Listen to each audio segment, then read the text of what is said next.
Yeah, hi everybody, Dr. Jason W. Morrison, theologist, New South Wales, Australia. Just got a bit of time and I've decided that I'll have a look at some Watchtower literature. I don't know if you want to join me or not, but this is one of the new things that they've got on. It's called The Problem: Threats to Our Safety and Security. Now this is what they say. Bear with me please as we go through this Watchtower thing. We'll see how far we get. This generation enjoys unprecedented technology, scientific and financial resources. And yet this is perhaps the first generation to take the world to the brink of a political, economic and environmental systems breakdown. Now they've taken this statement from the Global Risks Report 2018 of the World Economic Forum. Now,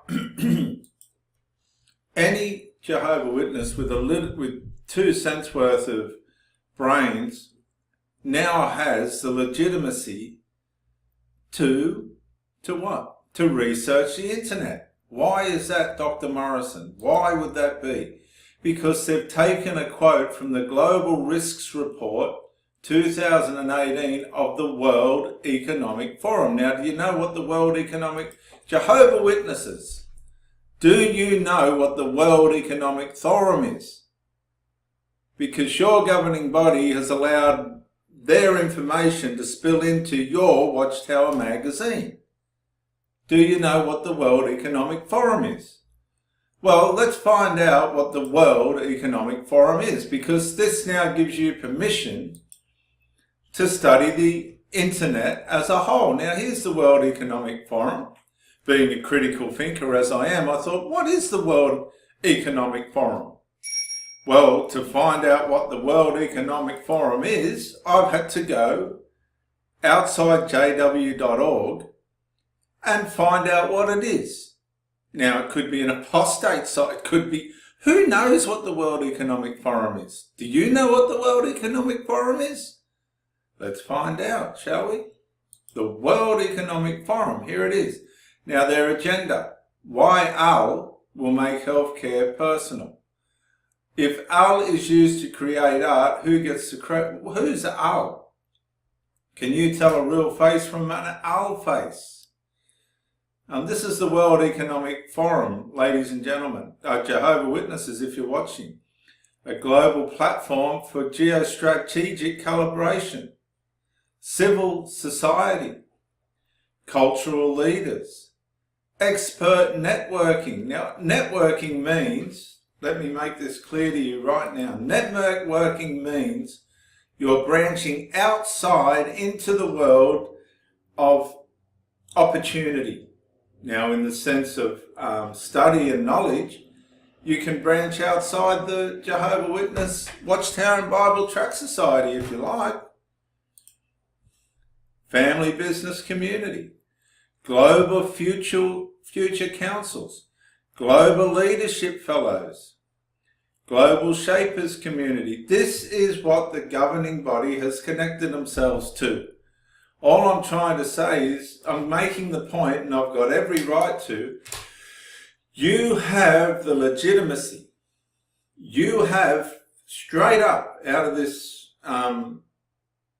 article within the jw.org, permission now to search the internet unbiasedly, unequivocally, in a critical research fashion, which is good for your senses and your mind anyway, because they're obviously doing it themselves.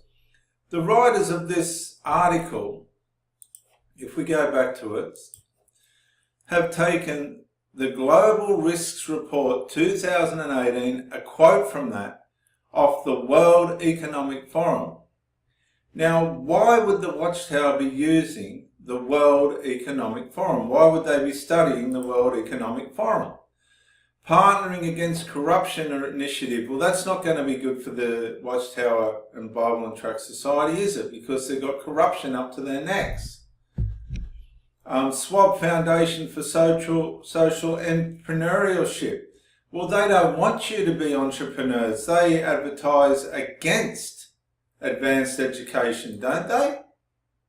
Why would the governing body be getting in with this sort of thing? Advanced, so you know what I mean? Like, you've got to wake up. Technology pioneering. The Forum of Young Global Leaders. Now, how are you going to be a young global leader if you don't study? Transformation Map Co-Curator Community. Young scientists. How are you going to be a young scientist if you don't go to a university and study? Look, discover the Young Scientist Code of Ethics. And all this sort of, look, this woman is solving one of the biggest problems facing green energy. Superconductors, the miracle materials powering an energy revolution. The governing body of the Jehovah Witnesses, have signed off on a quote from the Global Risks Report of 2018, a worldly economic forum, and put it as a statement of thought in their Threats to Our Safety and Security article. If that doesn't give you now the right to study the internet in a critical fashion, in a constructive fashion, in an educational fashion, theologically, then I don't know what does.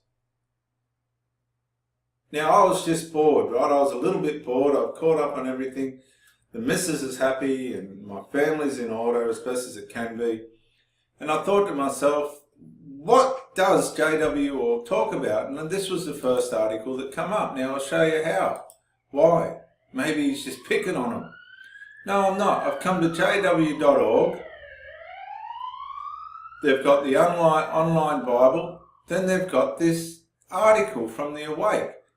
Will we ever feel safe and secure? Well, I feel safe and secure. Even if Armageddon's around the corner, I feel safe and secure. Why wouldn't I? Why wouldn't you feel safe and secure? Where do you think Armageddon's going to take place, Jehovah Witnesses? It's in the Middle East. The ripple effect will go to certain parts of the world, but the actual event takes place in the Middle East. So I've come to this article and they've quoted out of the World Economic Forum. All right, this is the World Economic Forum here. That's their agenda. What are their initiatives? Shaping the future of advanced manufacturing and production. Well, you people aren't even allowed to study, are you? Shaping the future of consumption. Shaping the future of digital economy and society. Shaping the future of economic progress. It's a pretty good site. Shaping the future of education and gender and work. Shaping the future of energy. I want to read this one again. Shaping the future of education, gender and work. How can talent be developed and deployed to ensure that more than 7 billion people can fulfill their potential? Do you, Jehovah Witness, want to fulfill your potential? Why wouldn't you? The governing body of the Jehovah Witnesses has used this organisation to quote, right, inside their Awake magazine now, and this is an organisation that is based on the future shaping of education for all people. Now, technology and globalisation are significantly transforming works. However, education and training systems, having remained mostly static and underinvested in for decades, are largely inadequate for these new labour markets. Additionally, a prevailing gender bias is introducing further inefficiency and inequality. We must therefore rethink the way talent is developed and deployed in the world. Now, how can you rethink the way talent is developed and deployed in the world if you don't believe in higher education? Who are the people that are teaching you in the Watchtower Bible Tract and Society of the Jehovah Witnesses that higher advanced education is not a good way to go because the world might possibly end? Who are these people? It's the governing body, isn't it? It's the governing body of the Jehovah Witnesses. Yet they're not frightened to use this organisation, which is a wonderful education field and really wants it to be developed and deployed throughout the world through young people as they learn, to be higher educated. So I've just stumbled across this thing. I'm not even past the first paragraph, and they're using the slight of a comment in one of these reports to open their argument, which is, and yet this is perhaps the first generation to take the world to the brink of a political, economical and environmental systems breakdown. Not by the sounds of what they were just saying.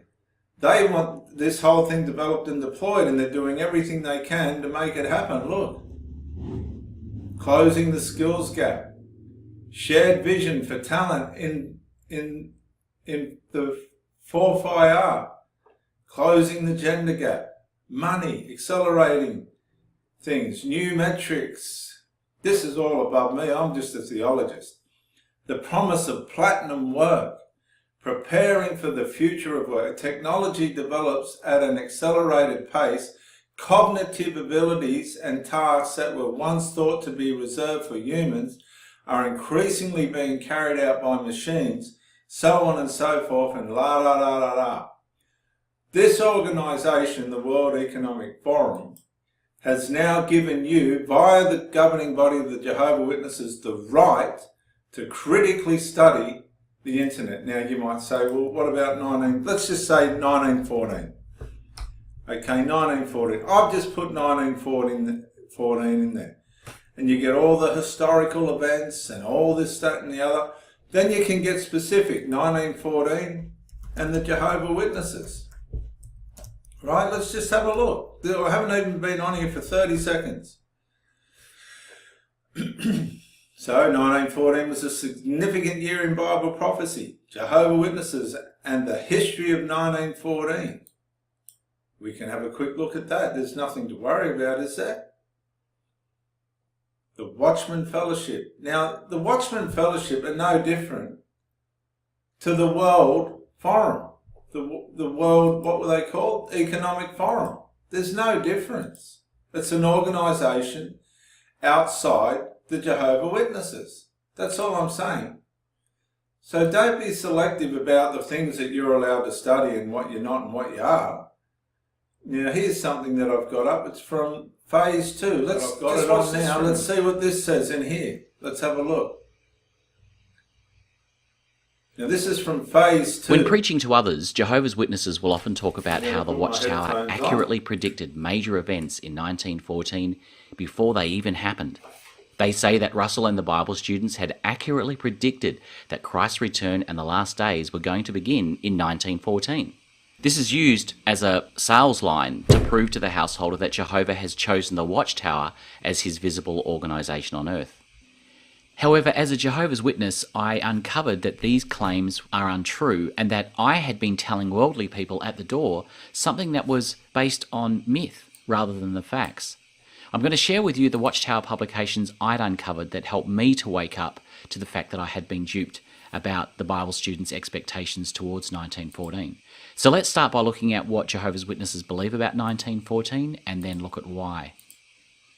I created this chart to illustrate exactly what Jehovah's Witnesses believe Charles Taze Russell was expecting for the year 1914. The witnesses believe that Jehovah God helped Russell to see decades into the future by being able to accurately calculate the end of the Gentile times and explain in detail how major events would unfold in 1914. Witnesses believe Russell foretold that not only would the Gentile times end in 1914, but that Christ's invisible presence and Christ's enthronement as king on God's throne would also occur in 1914, and that then Satan would be cast out of the heavens, which would bring woe to the earth and the beginning of the last days, and then finally Armageddon. So why are Jehovah's Witnesses absolutely certain that Russell predicted all of these events in advance? Well, that's because the Watchtower publications tell them that's what Russell was expecting. For example, in this February 15 Watchtower article published in 1966 on page 103, the governing body, who by the way approves all of the articles published, claims, compare this with what has taken place since the year 1914. For over 30 years before that date, and for half a century since, Jehovah's Witnesses had pointed to the year 1914 as the time for the end of the appointed times of the nations and the time in which Christ would begin his kingdom rule. So here the governing body is claiming quite clearly that for over 30 years prior to 1914, the witnesses had been pointing to 1914 as the time in which Christ would begin his kingdom rule. Okay, so keep that in mind, and now let's look at another article. In this Awake article published January 22, 1973 on page 8, it states, Jehovah's Witnesses pointed to the year 1914 decades in advance as marking the start of the conclusion of the system of things. Now notice here in the footnote, it highlights the Bible Examiner, volume 21, October 1876, pages 27 and 28. So obviously this is given as a reference to verify what this article is claiming. Now, how many witnesses do you think actually bothered to look up this article to check whether or not this is what the Bible students were expecting? Well, I looked it up and I have a copy of it right here. Let's examine why they use this as a reference. So here it is, the Bible Examiner, which by the way was published by a guy named George Storrs. And in this particular issue, our Mr. Charles Russell appears as a guest writer. And there is his article in the contents on page 27. So let's scroll down to that page and see if Russell states anywhere in that article that he was expecting the conclusion of the system of things to start in the year 1914, as the governing body claims in this Await article. Now, I've been aware of this article for several years, and I've read through it multiple times. And yes, Russell does speak specifically about the Gentile times ending in 1914, but notice he states that Jerusalem will be delivered forever in that year. It's important to understand that Russell here is talking about the literal city of Jerusalem, not spiritual Jerusalem. If you're a Jehovah's Witness and you're watching this and you don't believe me, if you've read that and thought, well, he's talking about heavenly Jerusalem, then you have some research to do, because even Rutherford continued to uphold Russell's Zionist beliefs that the modern day Jews, the physical Jews, had a special place in biblical prophecy, and as a physical nation of people would be restored to Israel, and that the city of Jerusalem would also be restored. For example, in Rutherford's book, The Harp of God, published in 1921, he states, Jesus furthermore said that the regathering of Israel to Palestine would be one of the most conclusive proofs of his presence and of the end of the world. So here is Rutherford upholding Russell's belief in the idea that the physical Jews would be restored to Palestine at the end of the world. Now, the end of the world is a term that was consistently used by both Russell and Rutherford to indicate the time of Armageddon. Also, he then states that the Gentile governments will have been dashed to pieces because God has poured out his fury on the nation, and they will acknowledge him, King of Kings, Lord of Lords. Here he is talking specifically about Armageddon, which is why on page 28 he states that it's a time of trouble as never was before and a day of wrath. This section of the article shows Russell's beliefs that he was expecting the nations to be literally destroyed by God's hand because he believed Armageddon would occur and end inside the year 1914. Where he states that the nation will acknowledge him King of Kings, this confirms Russell's belief that the kingdom would be fully established by the end of 1914, because the Gentile governments would have been destroyed at the hand of God. Now, to put this article in context, Russell actually believed the conclusion of the system of things began in 1799, and that Christ's rule would begin in 1878, and we'll look at that in a moment. But the point is, nowhere in this article does Russell even come close to indicating that he was expecting the beginning of the conclusion of the system of things in 1914. When this Awake article was released in 1973, it was understood by the witnesses that the conclusion of the system of things, or the last days, that began in 1914 involved a generation. But Russell wasn't expecting a world war and then the start of a last days in a 1914 generation. As already mentioned, he was expecting Armageddon, where God would destroy all the earthly kingdoms. Then, as he points out in Zion's Watchtower, 1894, July 15th edition on page 226, he says, "But bear in mind that the end of 1914 is not the date for the beginning, but for the end of the time of trouble." Here's another article in the September 15, 1998 Watchtower. On page 15, it states, "Similarly, a prophecy providentially caused sincere 19th century Bible students to be in expectation. By linking the 7 times of Daniel 4:25 with the times of the Gentiles, they anticipated that Christ would receive kingdom power in 1914. So the claim that 19th century Bible students anticipated that Christ would receive kingdom power in 1914 literally means that these Bible students were anticipating Christ receiving power in 1914 as far back as the year 1900. Now, I could go on. There are literally dozens of similar articles published by the Watchtower that make similar claims that I could share, but I'm sure you get the point. The claim is, as shown in these articles, that Russell and the 19th century Bible students were expecting that the end of the Gentile times in 1914 would see the start of Christ's invisible presence and his rulership and the beginning of the last days. Now, if all of this is true, then that's pretty amazing, isn't it? That this one man, Charles Taze Russell, was able to predict all of that with such incredible accuracy and for such a long time prior to 1914. The problem is, it's not true. The problem is that there's not a scrap of evidence to support these extraordinary claims. In this video, I'm going to prove conclusively, using only Watchtower publications, that the governing body, being the self-titled Faithful and Discreet Slave, has deliberately been lying about Russell and the 19th century Bible students' expectations for 1914, and they've been lying about it for a very, very long time. Okay, so the chart you're seeing now is exactly what Russell was expecting in regards to the end of the Gentile times in 1914. So I'll flick backwards and forwards between the two charts, comparing what Russell was actually expecting with what the Watchtower says Russell was expecting, and the difference is huge. We're going to be focusing on these dates, 1799, 1874, 1878, and 1914, because up until the end of 1914, Charles Taze Russell spoke about all of these dates with equal importance and was convinced all of these dates were not only important, but they were absolute truth. You might be very interested by what you've just seen then. Well, that took 20 seconds to find on the internet. And again, my motivation for this is the fact that when I opened this article from jw.org, it took me to the World Economic Forum, a statement from the Global Risk Report of 2018. Now, to me, that gives me permission, if I was a Jehovah Witness, to be able to study anything I could find on the internet. That gives me the right now to have the ability to critically think and find out the right answers against the wrong answers. And the way you find the right answers, viewers, is to research the content of knowledge that you have against other sources, and then you need to be able to conclude out of what you've found that your conclusion based on the evidence and the knowledge, integral knowledge, is right. That's how you do a thesis. You start an argument and you've got to conclude that argument with,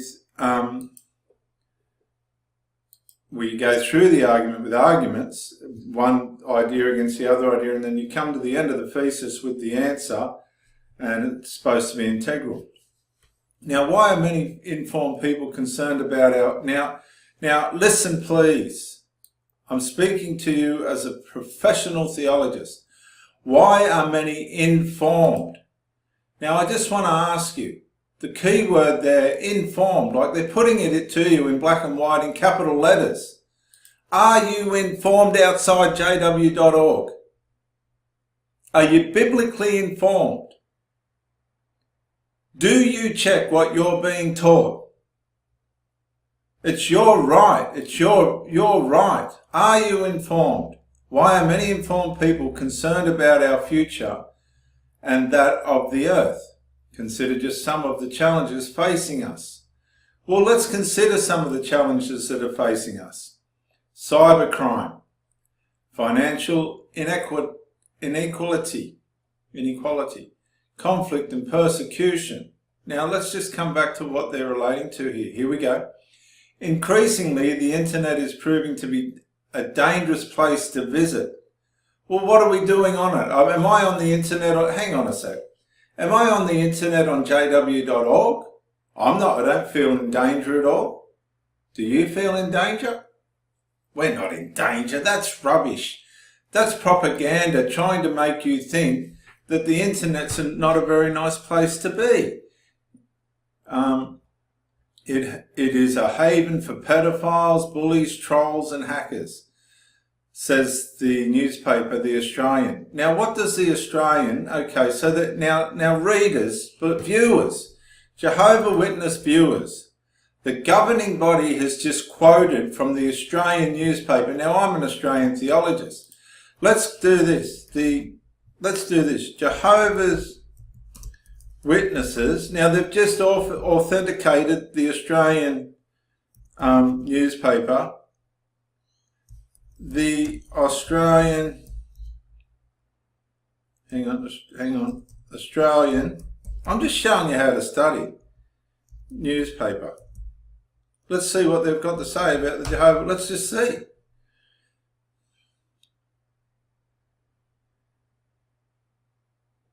So now you'll get how many Jehovah Witnesses are there in Australia? Jehovah Witnesses and the two-witness rule. That hasn't gone down very well, has it? Let's just go here to news. car park shooting, witnesses to be cross-examined, and so on and so, like, it's just endless, endless. Okay, it is endless. But what I'm saying is they've quoted the Australian newspaper. That means that to them, the Australian newspaper is a credible source of information. Now I'm asking you as a Jehovah Witness, would you believe that to be true? They've given you the World Economic Forum, the Australian newspaper. What's the next one? According to a recent Oxfam International report. Well, what's Oxfam? Let's find out. Let's find out what Oxfam International is. Do you know what Oxfam International is? I don't. Oxfam International. Okay, Oxfam. Let's have a look. This is what I would be doing. If I was a Jehovah Witness, I'd be right onto this. Oxfam International. Right. Explore or donate. They want you to donate. They're right across the world. Oxfam via Australia. Yemen. It's a charity. Oxfam is a charity, but who is Oxfam? Well, it doesn't tell you, does it? It's the power of people against poverty, which is a tremendous thing, isn't it? So here, the Jehovah Witnesses are authenticating Oxfam. Okay? Oxfam, the Australian newspaper, the World Economic Forum. We're not even four paragraphs in. The 8 richest people own the same amount of wealth as the poorer half of humanity. Our broken economies, said Oxfam, are funneling wealth to a rich elite at the expense of the poorest in society. Now, to me, and I don't want to be rude, but if the governing body are teaching Jehovah Witnesses not to educate themselves, then they're teaching Jehovah Witnesses to be poor. The governing body is okay. They don't need all that much money. I think they're doing pretty well, judging by their rings and their suits. But if they're teaching people to not educate themselves and to reach the gospel because Armageddon's at hand, which I don't think it is, because the biblical signs aren't lining up for that to be so, but the Jehovah Witnesses don't give themselves the privilege to stay in tune with this, then if they're teaching people not to educate themselves properly, and that's what they do, then they're teaching them this. They're funneling wealth to the rich, the governing body, at the expense of the poor. If the people are donating their money into the kingdom halls, and that money is getting funneled out by the tens of millions on child sexual abuse cases and all this other stuff, then that is the rich making people poor. Some fear that the growing inequality might trigger social unrest. Well, I'm going to say it. I wasn't going to say it, but there is a lot of unrest in the Jehovah Witness organisation right now. And it's a result of the power of the internet, because the power of the internet is exposing it for what it's for. Conflicts and persecution. A 2018 United Nations Refugee Agency report said. Well, I didn't think... now, am I wrong? Can somebody comment? Isn't the United Nations something that the Jehovah Witnesses don't agree with? Here, they're authenticating the United Nations as a true source of information. We are now witnessing the highest levels of displacement on record. More than 68 million people have had to leave their homes, largely because of conflict or persecution. Nearly one person is forcibly displaced every 2 seconds, said the report. Let's just see if we can find this report. So what you do is you copy that, you'll go up here to where we had Oxfam, you'll paste it, and you'll search, and we'll see what we'll find. We see this in the Watchtower. We can have a look there. There's other different things you can find on this comment. See, if you really want to go and find out, you can research. Even if you're a moron, you can research. The information's there for you to have if you want it. Now, threats to the environment. Biodiversity is being lost at mass extinction rates, states the Global Risks Report. So they're back to the World Economic Forum, okay? And pollution of the air and sea has become an increasingly pressing threat to human health. Also, insect numbers are in steep decline in some lands because insects pollinate plants. Scientists are now warning of a potential ecological Armageddon. Now let's just take that and paste it, copy it. We'll paste it. This is how you study. If you've never studied before, you don't need to be highly educated, I'm telling you. I'm telling you as a professional. All you have to do is this. Look, if I can just get this bit right. Right, and we'll paste that in. Look. Ecological Armageddon. Let's see what we find for ecological Armageddon. Okay. Warnings of ecological Armageddon. The Guardian after dramatic plunge. Let's have a look. Well, look here, look. Ecological Armageddon. Bang. Second. Hyper-alarming study shows massive insect loss by Ben Guarino from the Washington Post.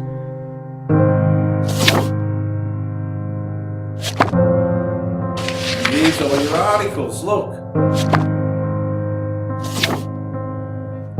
Insects around the world are in a crisis, according to a small but growing number of long-term studies showing dramatic declines in invertebrate populations. There you go. So that took us 5 seconds to validate the statement there, didn't it? 5 seconds. Coral reefs are in trouble too, and I know that because the Great Barrier Reef here in Australia is playing up a bit. Scientists estimate that about half of the world's reefs have died in the last 30 years. Are we able to make changes needed for a safer and more secure world?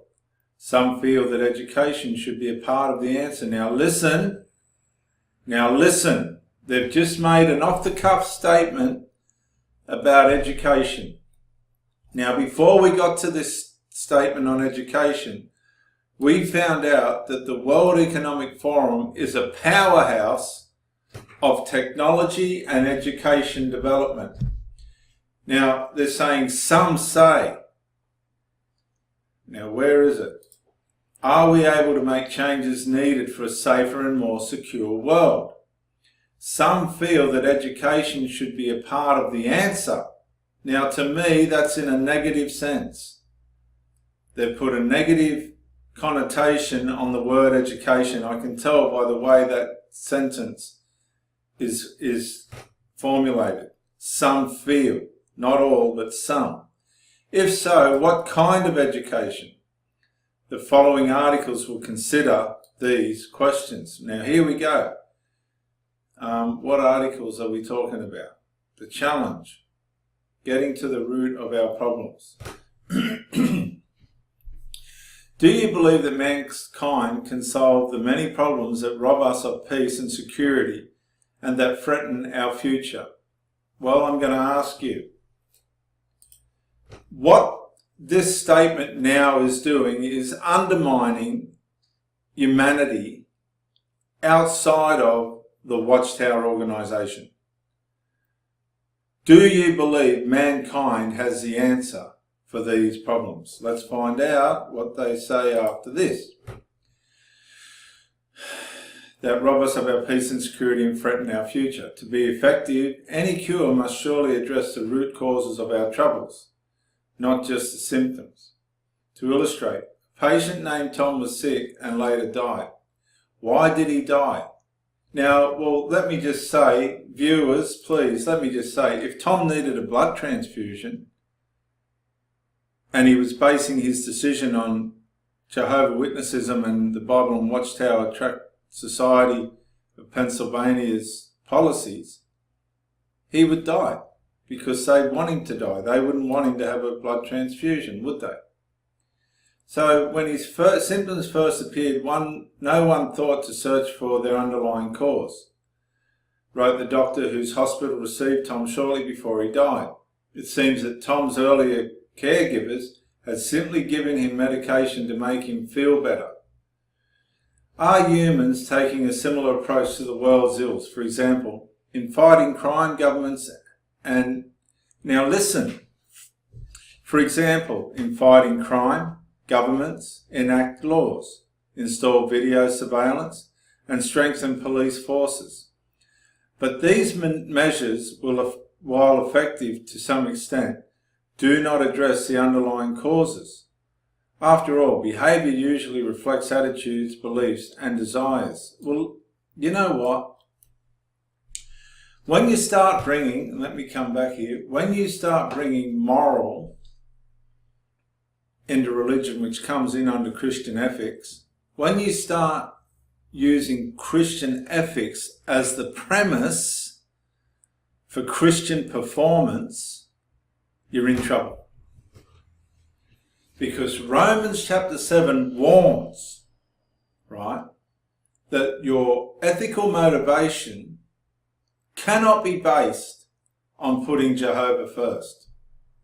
Now 99% of you would be going, but what we need to do is realise is Jesus didn't say that the new commandment is to love the Lord your God with all your mind and with all your heart and with all your soul. He said that you love your neighbour as yourself. You cannot put moral or ethical behaviour as the premise or power of Christianity. It will not work. It'll work against you. And you say, why is that? I'll tell you why, because there is nothing you can do or not do to make Jehovah happy or stop him from being sad. The only thing you can do is believe in what Christ has done, because he's the one the Father looks at. And then when you acknowledge what Christ has done, all your problems for time and eternity once and for all are settled. Daniel, who lives in South America, is a South American that has a failing economy, says, we once had normal lives. We did not dread armed robbery, but now there no longer exists a peaceful town or village. The failing economy has revealed what many people are really like, greedy and lacking in respect for the life of property and others. A man whom we would call Elias fled from a conflict in the Middle East and later studied the Bible. He states, many young men from my home city were encouraged by their families in the political religious system to get involved in the war and be considered heroes. That's an exaggerated statement.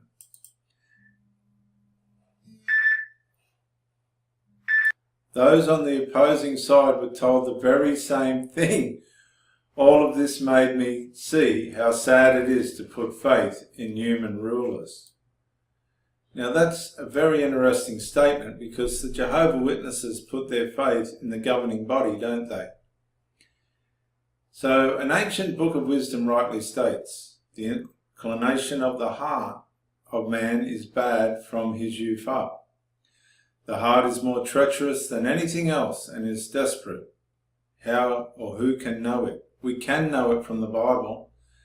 Out of the heart come wicked reasonings, murders, sexual immorality, thefts, and false testimonies. Now, I'm going to switch to my theological skills now, and we're going to go to Romans chapter 7, which is something I always talk about. Now, they're talking about the heart, aren't they? And let's see if we can enlarge that. We can. Yes, we can. And we will. We'll enlarge it. And how are we able to get on top of our sinful, evil nature? Well, I'm going to challenge you today and say that 0.9% of religious people don't even know how to overcome their sinful nature. And it doesn't happen overnight, but it can happen. What is the power of our sinful nature? Before we start Romans chapter 7, let's just go to 1 Corinthians 15. And I'm sure it's down the end of the chapter. Bear with me as we go through the scriptures. Write down. What's that? right down here. Okay. 1 Corinthians chapter 15:55. O death, where is your victory? Where, O death, is your sting? Now listen. The sting of death is sin. That's its sting. It's going to sting you till you die. But the power of sin is... What's the power of sin?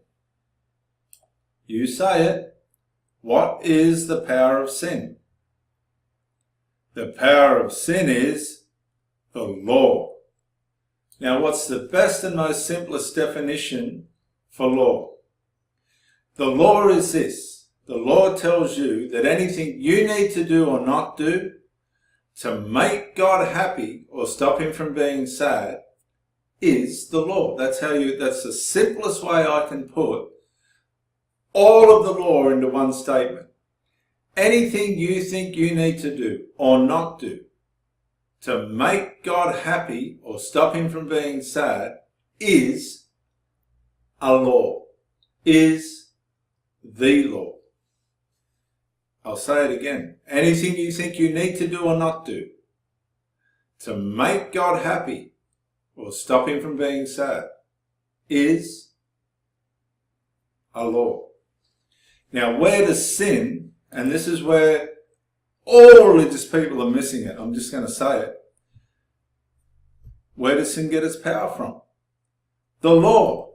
Now, if we go to Romans chapter 7, and this is the thrust of the New Testament, Paul says, what shall we say then? Is the law sinful? No, it's not the law that's the problem. We're identifying our sinful nature and where it gets its power from. Certainly not. Nevertheless, I would not have known what sin was had it not been for the law. Now, how does the law show you that we have sin? It's a profound question, but it has a really easy answer. We can't keep the law, because Galatians 3 says you have to keep the law 24/7 all of the time, and you can't do it.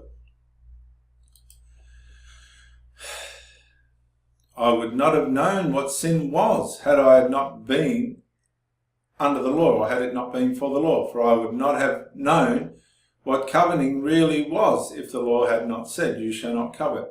But sin, right? Now I want you to read this. But sin, seizing the opportunity afforded by the commandment.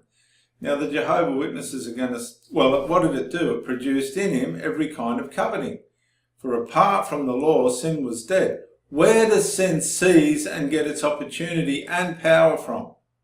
From anything we think we need to do or not do to make God happy or stop him from being sad. And most of these religious organisations are teaching you that you have to live by Jehovah's standards. And that's why there's rife religious evil going on inside these organisations. Now, I've gone for 30 minutes and I think that's enough, but I've just shown you how does sin seize the opportunity afforded by the commandment. Because the reason why I'm mentioning this is because you can overcome the human heart.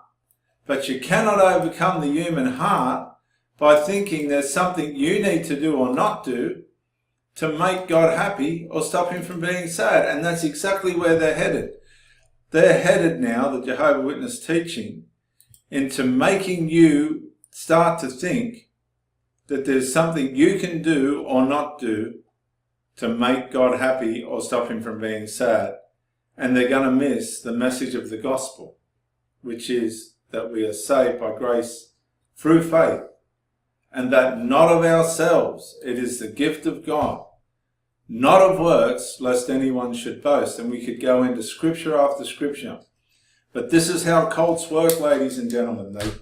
First thing they do is tell you there's something you can do or not do to make God happy and stop him from being sad, which will help your life, which will advance your life.